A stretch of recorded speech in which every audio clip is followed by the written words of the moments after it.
ഇന്ന് ഞാൻ തയ്യാറാക്കാൻ പോകുന്നത് ഫ്രൂട്ട് ഷേക്കാണ്. അതിന് വേണ്ടി ഒരു പിയറും ഒരു ആപ്പിളും ഒരു ബനാനയും എടുത്തിട്ടുണ്ട്. അതെല്ലാം തൊലിയെല്ലാം കളഞ്ഞ് നമുക്ക് മിക്സിയുടെ ജാറിലേക്ക് ചേർത്ത് കൊടുക്കാം.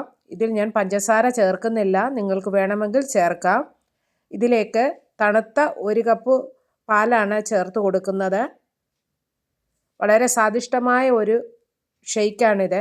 ഇപ്പോൾ പാല് ചേർത്ത് കൊടുത്തിട്ടുണ്ട്. ഇതിലേക്ക് 1 ടേബിൾ സ്പൂൺ ഹോർലിക്സ് ആണ് ഞാൻ ചേർത്ത് കൊടുക്കുന്നത്.